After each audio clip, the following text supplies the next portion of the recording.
Assalamualaikum warahmatullahi wabarakatuh. Tabiun. Perkenalkan, nama saya Mia Fatmawati, salah satu mahasiswi Prodi Pendidikan Biologi dari Perguruan Tinggi Universitas Islam Negeri Raden Intan Lampung.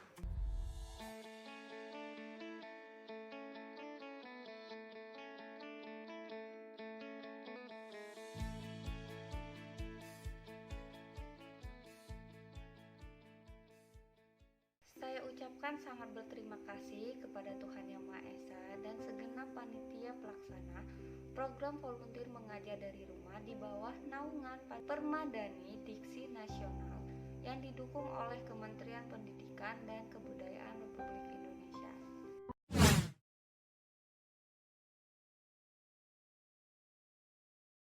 Dilihat dari kondisi pembelajaran di tingkat perguruan tinggi atau disebut dengan kampus, dosen merupakan sumber utama belajar. Hal ini tentunya membuat seluruh mahasiswa-mahasiswi Indonesia kurang mandiri dalam menyelesaikan permasalahan yang ada di luar maupun di dalam kawasan kampus. Di kampus juga menerapkan sistem pembelajaran SKS, di mana hampir keseluruhan kegiatan belajar di dalam kelas.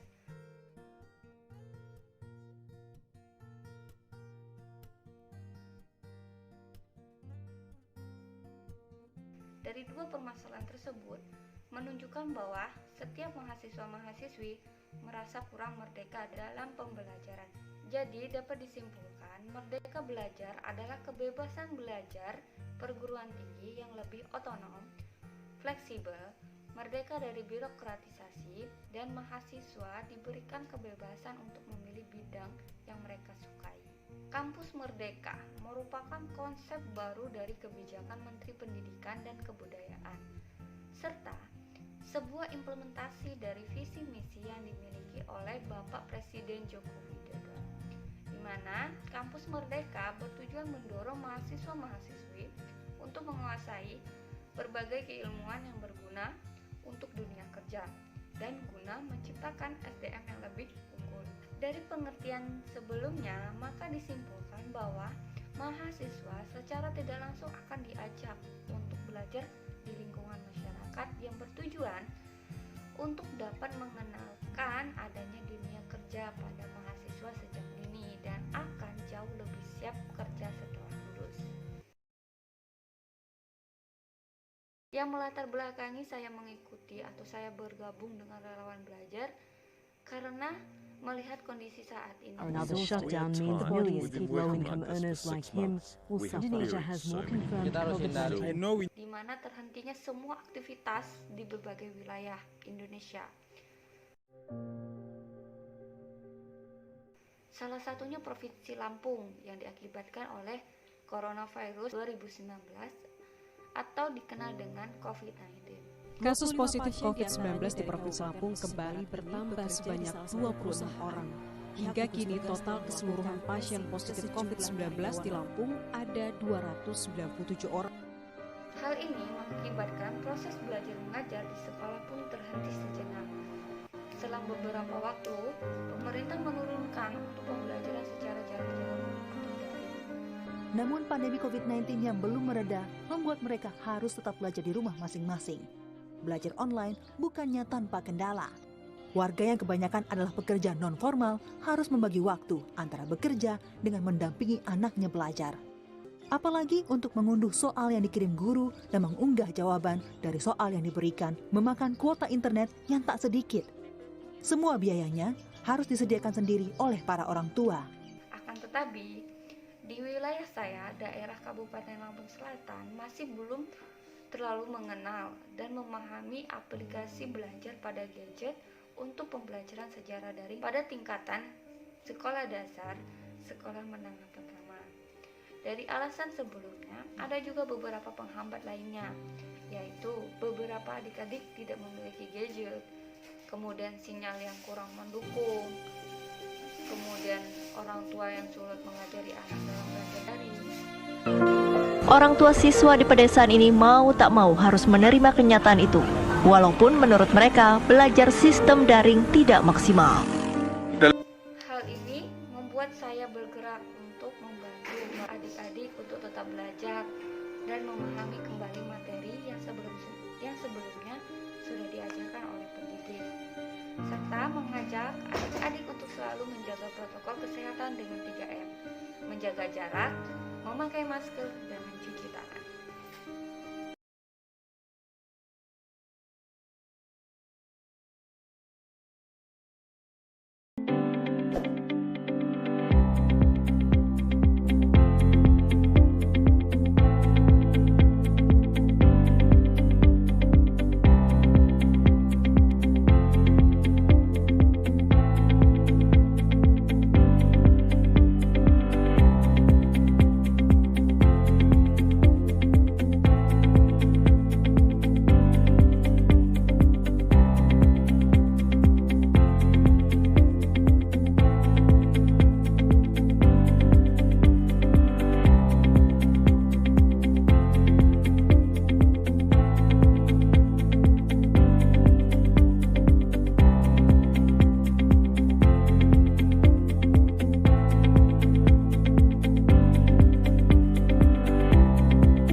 Sasaran saya dalam mengajar ini adalah peserta didik taman kanak, sekolah dasar, hingga sekolah menengah pertama yang berasal dari Dusun 1B, RT 010, RW 004, Desa Jatimulyo, Kecamatan Jati Agung, Kabupaten Lampung Selatan, Provinsi Lampung.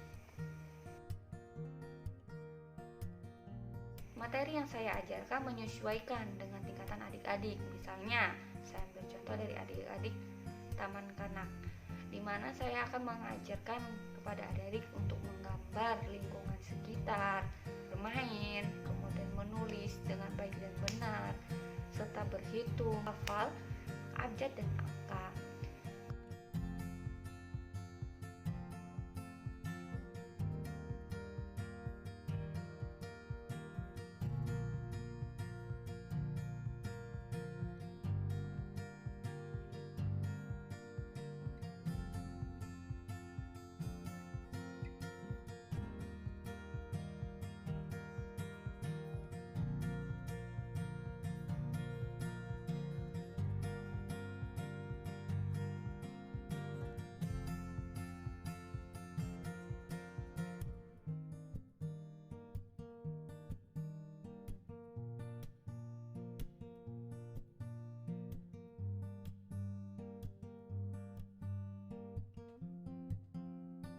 Kemudian, jika adik-adik sekolah dasar dan sekolah menengah pertama, saya juga mengajarkan tentang matematika, bahasa Indonesia, bahasa Inggris, bahasa Lampung, IPA, Pancasila, agama, dan sebagainya. Saya ambil contoh materi biologi sistem pencernaan pada tingkatan sekolah menengah pertama. Saya menggunakan metode tanya jawab dan berdiskusi yang melibatkan praktikum sederhana dan dihubungkan dengan kondisi saat ini. Contohnya, sebelum kita mengkonsumsi sesuatu, sebaiknya kita mencuci tangan dengan baik dan benar. Dari hal ini, mereka akan belajar pentingnya untuk selalu mencuci tangan dengan baik dan benar.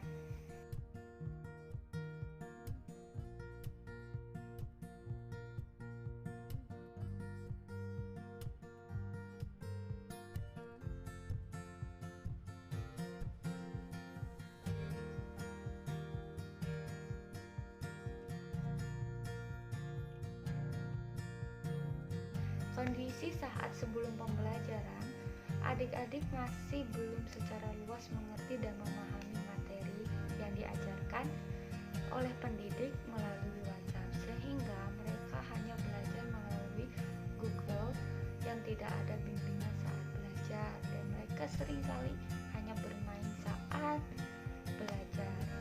Setelah saya memberikan pembelajaran kepada adik-adik, ternyata mereka lebih cepat memahami dan lebih cepat mengerti apa yang saya sampaikan.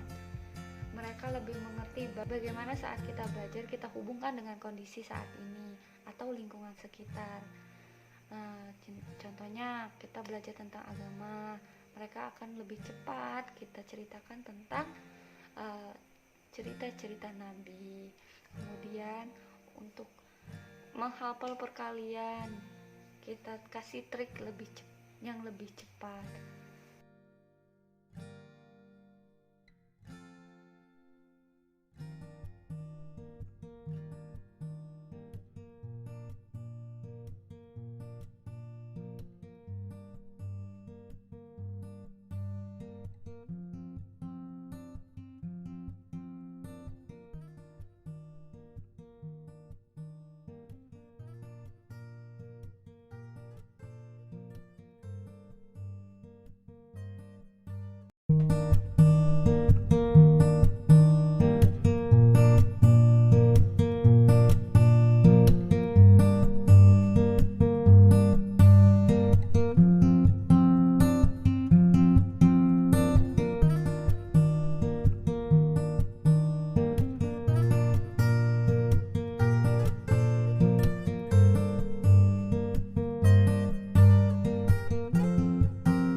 Apabila ada kesalahan kata dan kalimat, saya mohon maaf.